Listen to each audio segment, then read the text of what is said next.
Terremoto en Wall Street y en el panorama bancario de los Estados Unidos. Han caído dos de los grandes. La quiebra del cuarto mayor banco de inversión estadounidense, Lehman Brothers, ha acrecentado la crisis internacional del sector financiero. El otro grande caído, Merrill Lynch, con 60.000 trabajadores, ha encontrado quien lo compre: Bank of America. Los dos bancos son víctimas de invertir en el boom inmobiliario que crearon las hipotecas de alto riesgo.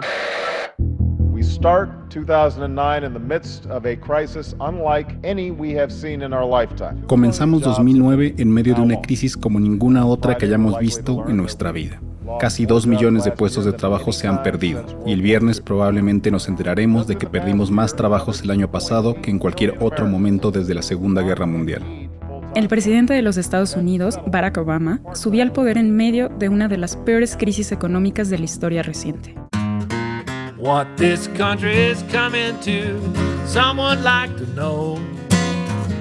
If they don't do something by and by, the rich will live and the poor will die. Doggone, I mean the panic is on. Esta crisis fue enorme. No fue simplemente que quebraron unos bancos en Nueva York. Lehman Brothers quebró el 15 de septiembre de 2008 y arrastró a todos los bancos de inversión. Carlos Marichal es experto en historia económica y se ha interesado particularmente en las crisis y deudas a nivel internacional. Pero la crisis golpeó inmediatamente a Londres, pegó a París, cayó a Bruselas, cayó a Frankfurt, se extendió. Ahora, cosa interesante, en América Latina no pegó. Y es que América Latina es una región que ha sido golpeada una y otra vez por las crisis de deuda. Para muestra, solo hace falta recordar lo que sucedía en México en 1982. El presidente José López Portillo, en el informe más dramático que se recuerde en México, anunció la expropiación de todos los bancos privados y el control completo de cambios. Es ahora o nunca. Ya nos saquearon. México no se ha acabado. No nos volverán a saquear. O Argentina, en 2001. Hemos tenido que adoptar una medida transitoria de limitación a la extracción de dinero en efectivo. Los bancos no quieren entregar la plata a la gente, eso es la realidad. Para Carlos, la historia de la deuda externa y las crisis de la región nació al mismo tiempo que las independencias de las colonias. Y desde entonces las deudas latinoamericanas han ido subiendo. Cada gobierno latinoamericano tiene un gran peso que le cuelga alrededor del cuello, que es su deuda externa. Pero ¿por qué hubo un ciclo de endeudamiento en América Latina después de la independencia? Esa es una primera pregunta que hay que hacerse.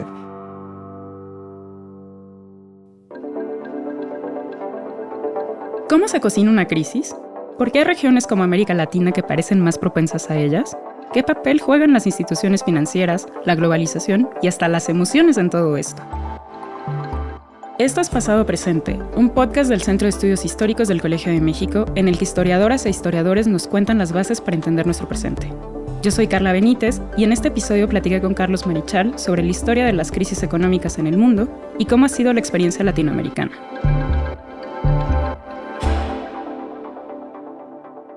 Yo soy Carlos Marichal, soy profesor del Centro de Estudios Históricos del Colegio de México. Ya soy profesor emérito porque he dado clases aquí más de 30 años y tal. Yo estudié sobre todo en Boston. Hice un doctorado en Harvard en historia y luego estuve viviendo en distintos países, porque para la tesis doctoral me fui a Sudamérica, trabajé en Argentina, estuve viviendo ahí 4 años entre el 73 y el 77.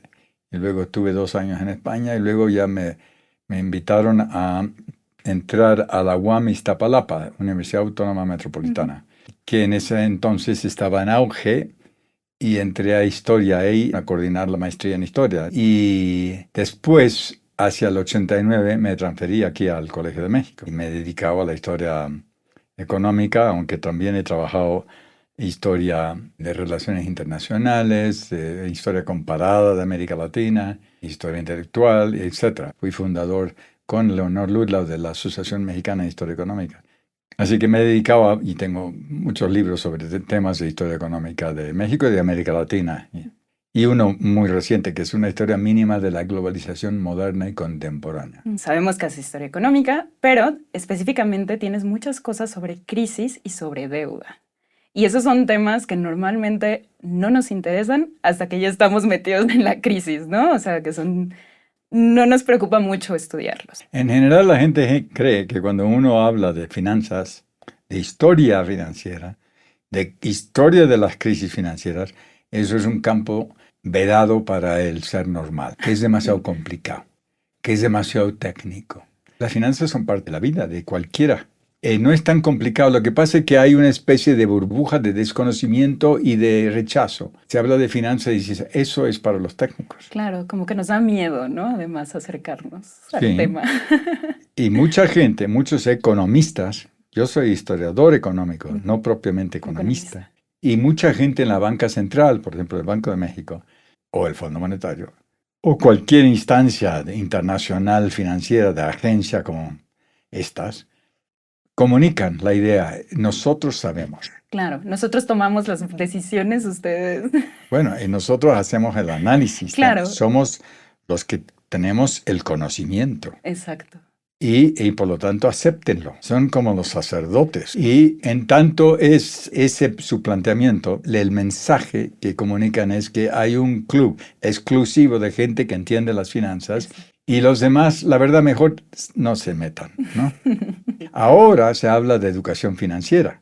Y recién en México se ha iniciado este programa, varios bancos, porque se dan cuenta que ese prejuicio, esa falta de atrevimiento a acercarse al tema de las finanzas, les perjudica a los bancos en la medida que sus clientes no saben de qué van las inversiones, etcétera, etcétera. Tiene consecuencias ese Sí, desconocimiento. ya sabes que el mercado de capitales en México es muy pequeño. Hay unos 50,000 personas que invierten en bolsa, ¿no? En Estados Unidos, en Londres, en París, en Frankfurt, hay millones. La gente pone sus inversiones en esto.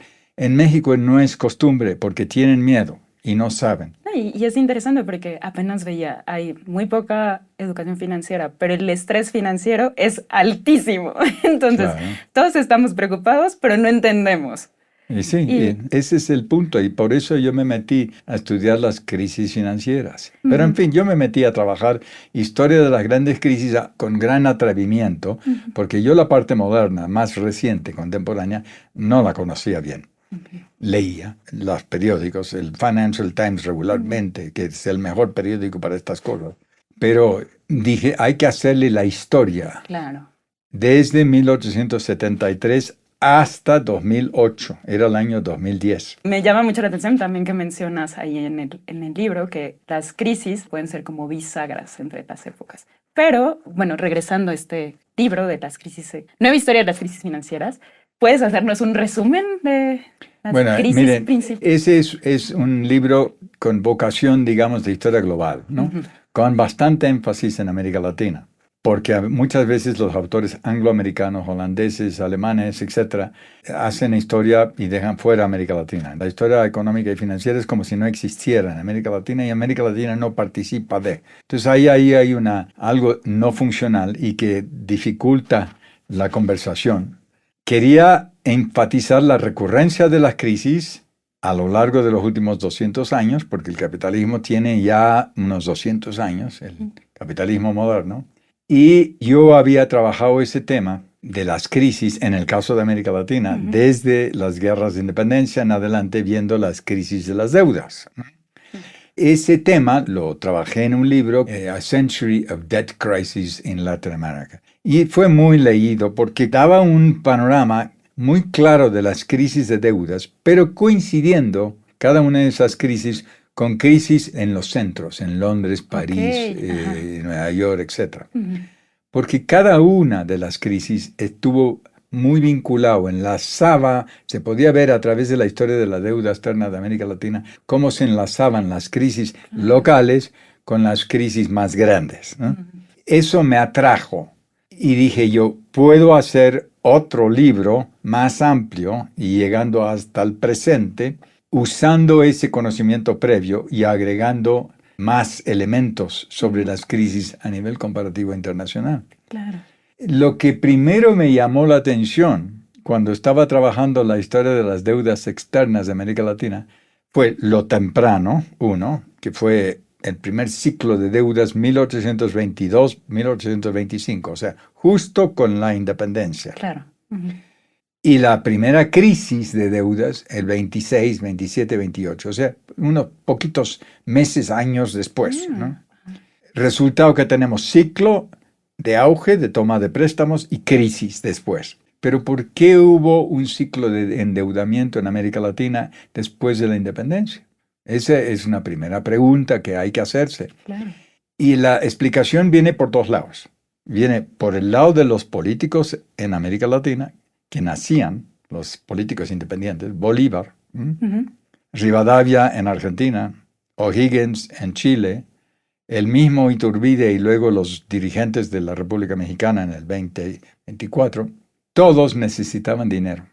Y los mercados locales financieros estaban muy debilitados. Estaban debilitados por la guerra y por las políticas financieras de España durante los últimos 50 años de gobierno colonial, porque España en esa época realmente saqueó a toda América Latina a través de transferencias fiscales y luego donaciones que pedían préstamos de América Latina para España. Ok.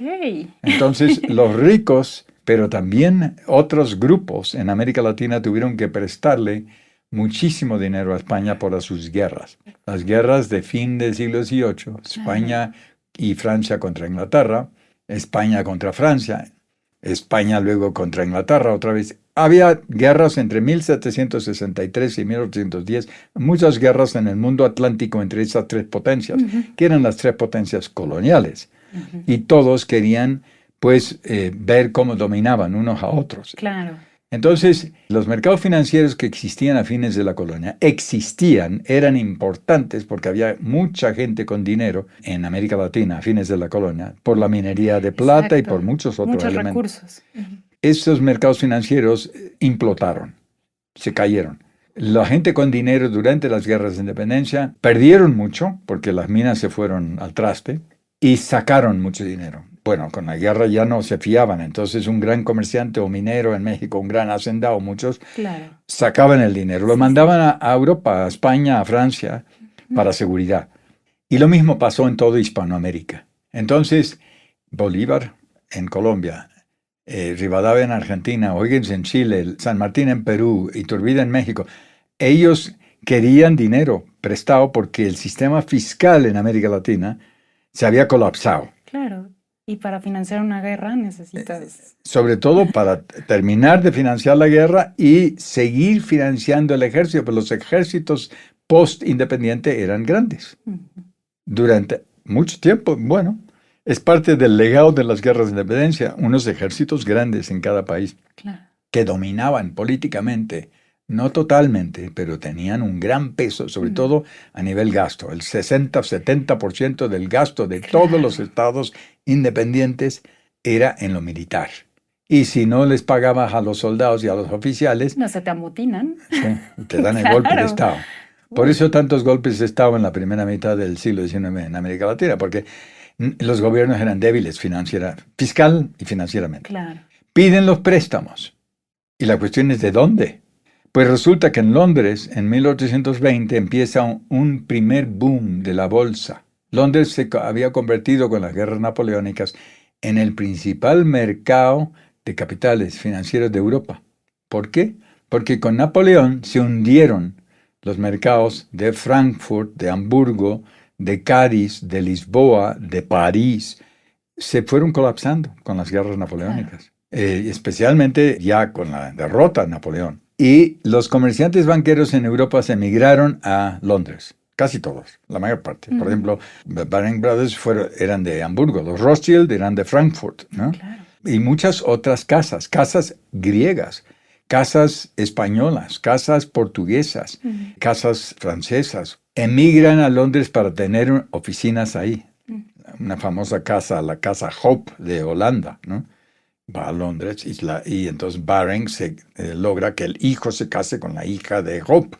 Dos grandes fortunas se unen y esa casa de Hope Baring en la primera mitad del 19 era la que competía con los grandes financieros. Entonces los países latinoamericanos, los gobernantes pidieron dinero a ellos, a los comerciantes banqueros de Londres. Que tenían el manejo de la bolsa. Todavía no había bancos comerciales muy grandes. Van con comerciantes banqueros. Y piden y se les dio. Emitieron bonos en la bolsa de Londres. Todos los países latinoamericanos tomaron préstamos. Y eso fue la primera. Y después va a repetirse en la historia. Ok, bueno, esto es muy interesante porque, bueno, al menos a mí, a lo mejor es mi deformación, que yo me dedico más al siglo XX, pero cuando yo pienso en crisis, pienso más bien en escenas como de la Gran Depresión, ¿no? En imágenes así como de las uvas de la ira, ¿no? La gente buscando trabajo, demás, o imágenes como la del 2008, pero por lo que entiendo, no todas las crisis son así, ¿no? O sea, ¿qué cosas tienen en común? ¿Cómo se define una crisis? Pues esa primera crisis latinoamericana se va a repetir el ciclo de endeudamiento y luego la crisis va a repetirse varias veces y esto ya está descrito en el libro que escribí y va siguiendo. Ahora, esa pregunta que haces sobre qué es una crisis, cómo se describe una crisis y cómo se analiza, es un problema que los economistas tuvieron mucho trabajo en atender durante mucho tiempo. En época más reciente se han multiplicado las crisis desde la globalización reciente, o sea, desde 1980 ha habido más de 200 y pico crisis financieras, monetarias, etcétera, en muchos países, ¿no? Entre el 45, posguerra mundial, y el 80 hubo muy pocas crisis. Pero desde la globalización más reciente hay muchas. Entonces ya no era cosa de estudiar la historia de las crisis viejas. Muchos economistas se metieron a estudiar las crisis actuales. Los mejores eran los que sabían algo de historia. Y para mí, los dos grandes autores son Barry Eichengreen, de Berkeley, y Michael Bordo, de Rutgers, por los libros que han escrito. Barry Eichengreen hizo el libro muy famoso, Las cadenas de oro, que explica por qué la Gran Depresión que mencionaste. Por qué la crisis del 29, pero sobre todo por qué la Gran Depresión. Y si quieres, luego hablamos de sus tesis. Michael Bordo trabajó paralelamente, pero él se planteó el tema de, aparte de esa gran crisis, hay muchas otras. Algunas grandes, otras menores, otras medianas. Bueno, ¿cómo los describimos? ¿Qué es una crisis financiera? Y él dijo, una crisis financiera que suele ser la mecha que incendia en la economía, porque ahí está el mayor grado de volatilidad, y viene el colapso. ¿Colapso de qué? Bueno, él dijo, hay primero un colapso, por ejemplo, bancario. Tenemos una crisis bancaria. Eso puede ser una crisis financiera. Pero puede haber una crisis bursátil, un pánico en la bolsa. Ese es otro tipo de crisis financiera. O puede haber una crisis monetaria, donde la gente teme porque hay inflación, porque la moneda se devalúa, hay fuga de capitales. O puede haber, por ejemplo, una crisis hipotecaria, como la del año 2008 en Estados Unidos, que era una crisis un poco extraña. Muy extraña, de hecho, frente a las anteriores, pero es parte de las crisis financieras. Tienen una anatomía, dice Bordo, diversa, pero a veces pueden combinarse, y entonces habla de la crisis gemela o la crisis triple, donde tienes crisis de bancos, crisis de bolsa, crisis monetaria o crisis de deuda, y resulta que uno enlaza con el otro y crea una mega crisis financiera. A veces queda en una crisis de banca limitada y logran controlar, pero a veces no, se descontrola y se extiende, es un contagio. Ya sabes que en las crisis usan mucho, los economistas no saben cómo explicarlo muy bien, entonces van a la psicología y van a la explicación médica. Pero de fenómenos que tampoco tienen explicaciones siempre claras. Se habla del contagio. ¿Qué podría ser contagio de una enfermedad? Pues este es contagio del pánico, que se va extendiendo de la banca a la bolsa y a otros mercados, ¿no? Y genera, ¿qué? Incertidumbre, miedo, ¿no? El pánico es la reacción psicológica del inversor, del jefe de la banca y de todos los actores económicos en la economía, y van al pánico. Y con el pánico se desata una crisis, que también es una expresión que viene de la medicina, y si la crisis empeora mucho y el enfermo pues cae prostrado, tenemos una gran depresión. Claro.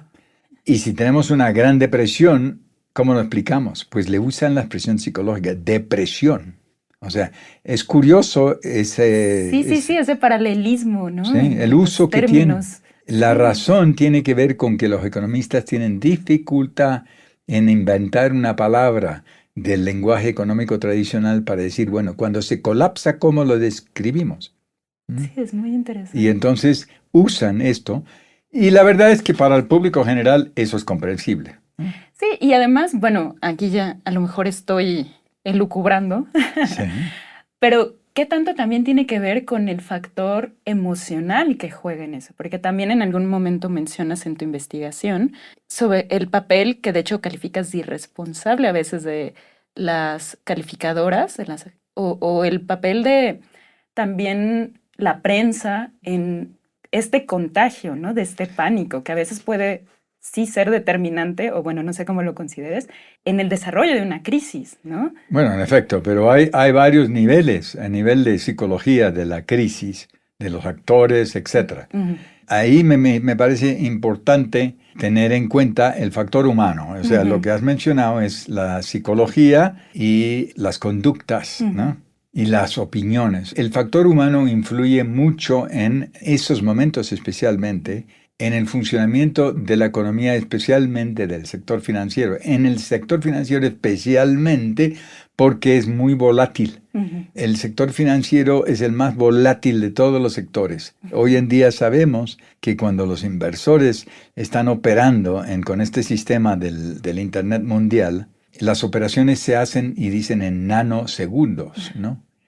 Entonces, tan rápido y a nivel mundial. Ningún otro sector tiene ese nivel de velocidad en operaciones que provocan entradas y salidas y subidas y bajadas, ¿no? En las inversiones, en las cotizaciones, y eso hace que sea muy volátil el sistema financiero. E insisto, no lo era entre el 45 y el 80.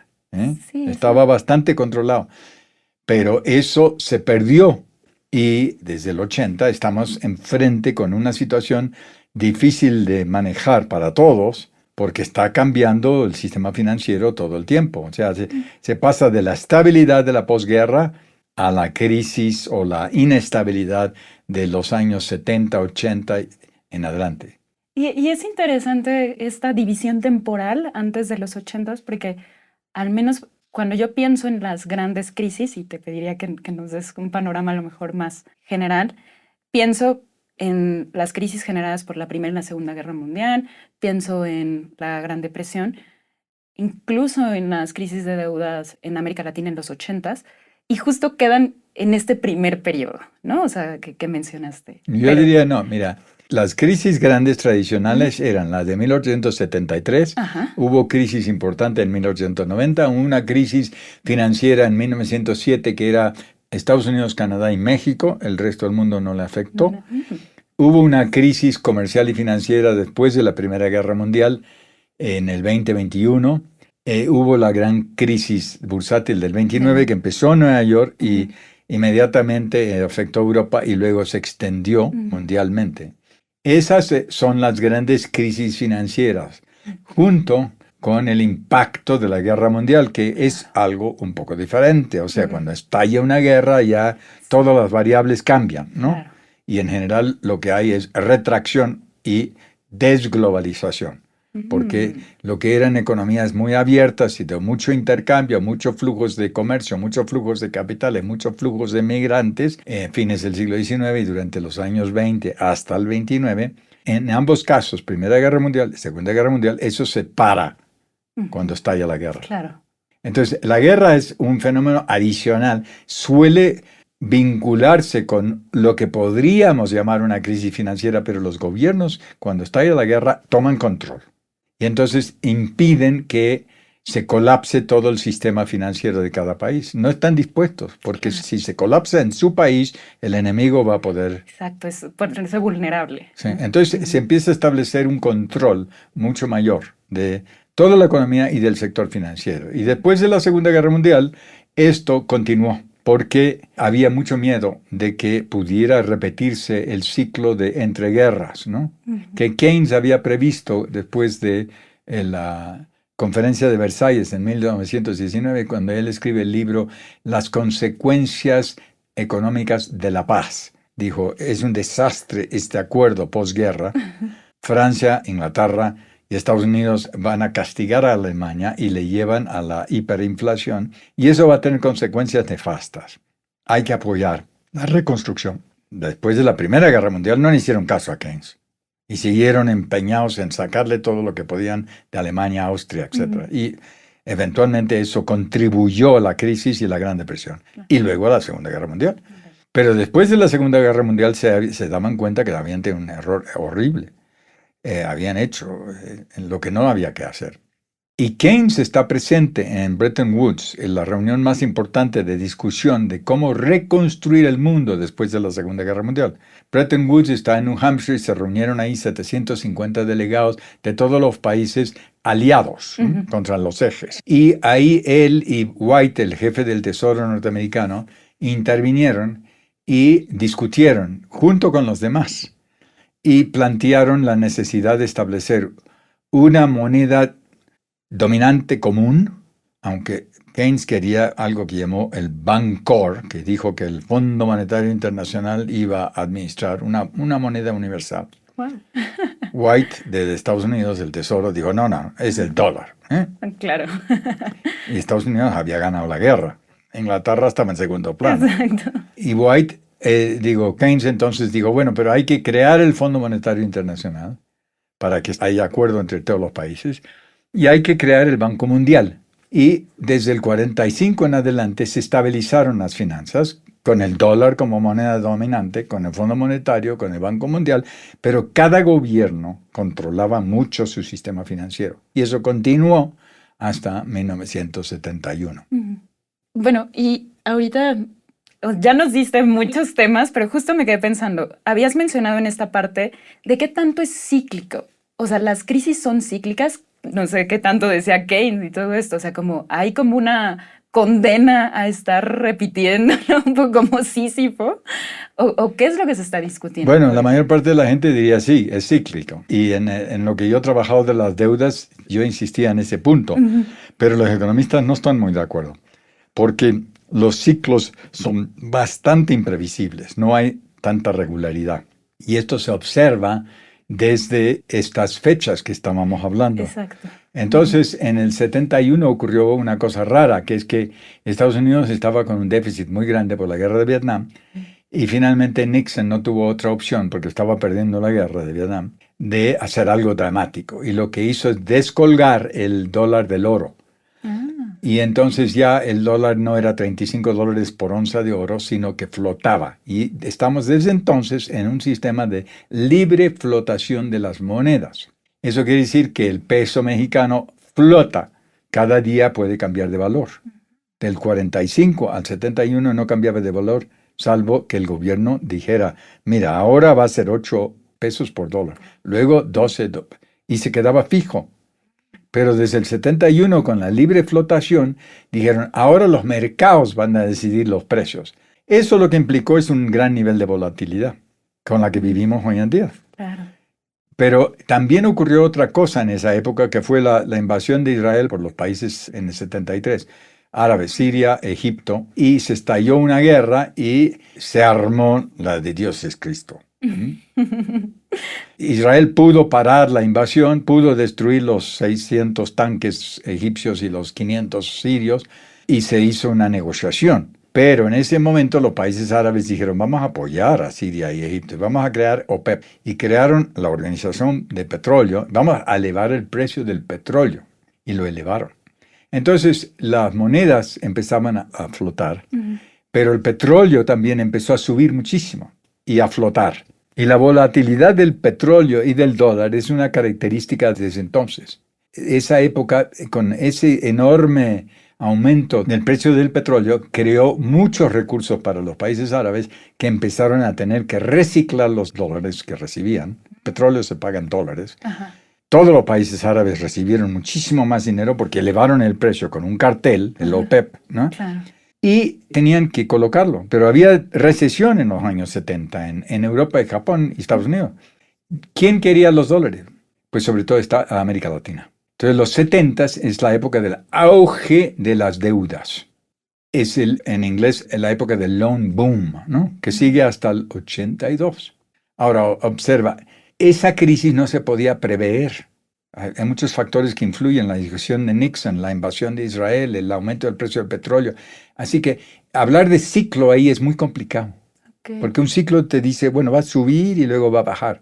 Pero si hay toda una serie de factores externos que no son económicos, muchos son políticos, militares, de otro tipo, no tenemos una curva así fácil de describir. Tenemos fluctuaciones. Y si la moneda está fluctuando, tampoco es fácil ver cuál es el ciclo, ¿no? Ya, y también ahí supongo que nos regresamos un poquito a esta parte de la anatomía de las crisis, que, o sea, no es como que haya una sola receta para las crisis, ¿no? O sea, como que puede haber muchos ingredientes, ¿no? O sea, ¿cómo se cocina una crisis? No sé. En el 82 fue sencilla. Fue una decisión del presidente de la Reserva Federal, Paul Volcker, que había nombrado Jimmy Carter, pero que Reagan heredó. Y Volcker dijo, yo voy a matar el dragón de la inflación. En Estados Unidos ya la inflación era muy alta. Y había mucha preocupación por ese motivo, ¿no? Algo que ahora es común también. Pero él dijo, voy a matar el dragón de la inflación. Y lo que hizo es subir las tasas de interés a través, siendo gobernador del Banco de la Reserva Federal, a 22%. Las deudas latinoamericanas estaban a 6% de la tasa de interés. Los gobiernos latinoamericanos pagaban 6% sobre una deuda que para el 82 ya había llegado a unos $300 mil millones en conjunto. Cuando él sube la tasa a 20%, resulta que todos los países latinoamericanos están incapacitados para pagar. Suspenden pagos y hay una tremenda crisis de deuda que no afectó directamente a otros países, algunos, pero pocos, pero sí afectó a los bancos en Estados Unidos, porque ellos habían prestado el dinero. Y entonces hubo una operación de rescate enorme, pero también aplicación de las políticas llamadas draconianas del Washington Consensus, de que los países latinoamericanos redujeran gasto, ¿no? Para poder pagar. Sí, gasto social sobre todo. Claro. Y empezaron a privatizar. En los años 80 fue la época que el Banco Interamericano llamó la década perdida. Esa crisis es una crisis de deuda y es muy diferente de otras crisis posteriores. Sí, porque, bueno, ahorita has utilizado términos como recesión, inflación, deuda, ¿no? Y que son, me imagino, distintos ingredientes que a veces se combinan, pero no siempre están presentes en todas las deudas, ¿no? Y en el caso de América Latina específicamente, bueno, ya nos contaste que desde las independencias venimos cargando esto. Pero, pues no es la única, ya también, bueno, en los 80s, ¿seguimos cargando eso? ¿Crees que vamos a seguirlo arrastrando, sufriendo las secuelas de esto? ¿Algún día nos liberaremos? La siguiente crisis en América Latina fueron las de los 90s. Y esos implicaron un aumento de nuevo de deuda. Y desde entonces las deudas latinoamericanas han ido subiendo, más lentamente.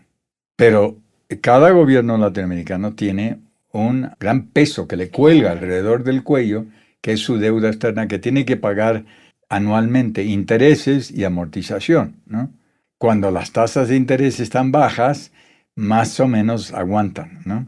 Y cuando hay un boom exportador, como hubo en América Latina del 2003 al 2012, se cubren los pagos sin problemas. Inclusive se pueden adelantar, liquidar parte de la deuda, etc. Eso ocurrió en toda Sudamérica, que eran grandes exportadores de granos, de soya, de trigo, de hierro, de carbón, de petróleo. En México no tanto, porque el 2003-2002 no es una época de auge de exportaciones. Aumentan, pero no es lo mismo. Ahora, ¿qué pasó en esos años? Pues que en medio de ese auge exportador, había un problema financiero que se estaba cocinando. Y los economistas en Estados Unidos, miles de analistas en los bancos, los de los bancos centrales, no lo vieron. Y en 2007, sobre todo 2008, explotó la gran crisis global, la mayor desde la Gran Depresión. Y esa crisis no lo habían previsto. O sea, otra vez es un problema de decir ciclos, no sé, la verdad. Con variaciones en todo caso, ¿no? Sí. Y crisis, cada uno bastante diferente. Esta crisis fue enorme.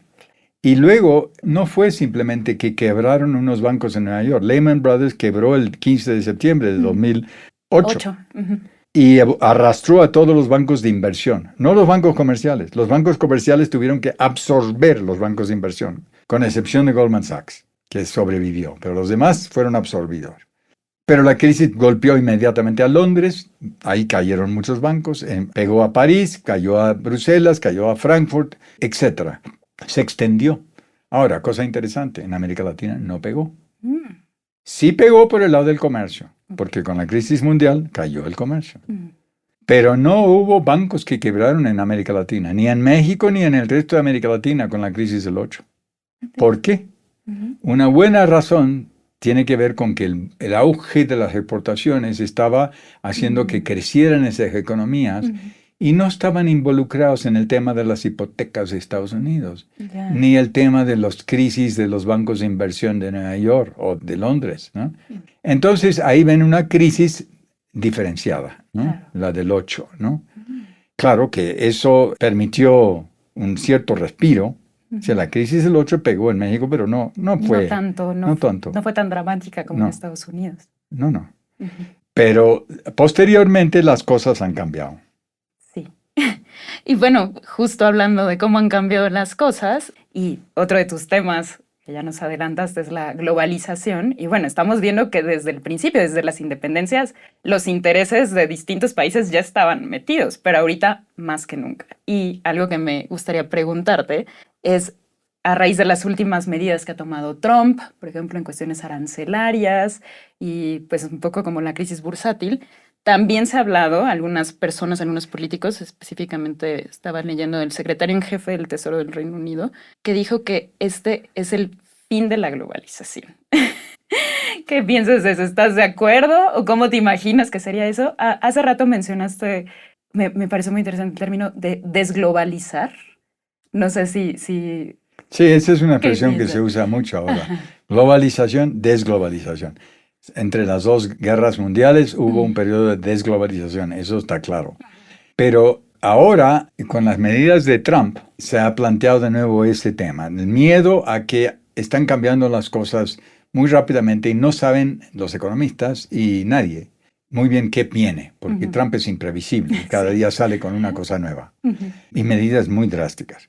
Entonces, ¿es el fin de la globalización? Bueno, el jefe del Fondo Monetario, el economista jefe del Fondo Monetario Internacional, ayer dijo lo mismo que el de Inglaterra, ¿no? Fin de la globalización. Bueno, eso lo que refleja es que tienen miedo, ¿no? Y que ambos piensan que el comercio mundial, en el esquema que ha funcionado en los últimos 40 años, ha permitido una integración mayor de las economías. Y esto se ha complementado con los flujos de capitales internacionales que se han cada vez más integrado, con la revolución industrial y digital sobre todo, que ha permitido que las empresas globales tengan un gran desarrollo y que las economías en general a nivel mundial estén mucho más interconectados. El boom comercial ha sido tremendo y ha sido uno de los motores, ¿no? No es el único.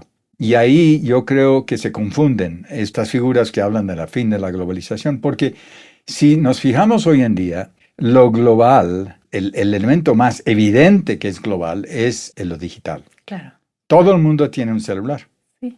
Eso ya es increíble, 6.000 millones de celulares. Sí. El Internet está integrado, eso no desaparece. Hay algunas barreras, sobre todo en China, pero si no, sigue. Las compañías globales, Coca-Cola, ¿se va a desglobalizar? Para nada. Coca-Cola opera a nivel mundial, tiene unas ganancias exorbitantes porque ha logrado comprar muchas de las empresas de bebidas en el mundo. Es una empresa global.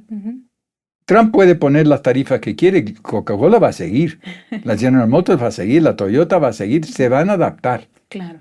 Y Trump cada día que se da cuenta que las empresas vienen y le dicen esto es un error, echa marcha atrás. Y ahora habla de deals. Vamos a hacer un deal con China, porque en realidad no, eso de 150, pues no. El deal, sin embargo, yo lo decido, ¿no? Pero echa para atrás, porque sus tarifas son algo exagerado en cuanto a... no corresponde con la economía moderna. La globalización existe, se puede debilitar en ciertos rubros. Pero en mi opinión, desaparecer no, fin de la globalización no. Ese es el fin del concepto que tienen muchos economistas de esa economía más integrada, sin barreras. Ahora habrá algo más de barreras. Cuando hay barreras, ¿qué hace la gente? Pues busca la forma. Claro, siempre encuentran otra forma de... A no ser que haya una guerra. Pero ahora no hay una amenaza. Lo que está inclusive tratando de hacer Trump es reducir la guerra, ¿no? No está promoviendo una guerra y dice que no quiere guerra con China. Entonces, en mi opinión, esta idea de fin de globalización es realmente equivocada. Es más bien el miedo. Es el miedo. Muy es bien. el miedo. Bueno, pues muchas gracias, Carlos. Muchas gracias por la conversación. Esto fue Pasado Presente, Historia en Podcast. Muchas gracias por escucharnos. Yo soy Carla Benítez. Este podcast fue producido por Quisaya Estudios para el Centro de Estudios Históricos del Colegio de México. Lucina Melesio es directora y productora ejecutiva. El guión es mío y también la producción. El diseño sonoro y la mezcla son de Carlos Jorge García y Tiger Lab. La grabación de la entrevista estuvo a cargo de la Coordinación de Educación Digital del Colegio de México. Queremos agradecer a Carlos Marichal por su participación en este episodio. Y un agradecimiento especial a Efraín Navarro por su apoyo en el doblaje de Obama. Hasta la próxima.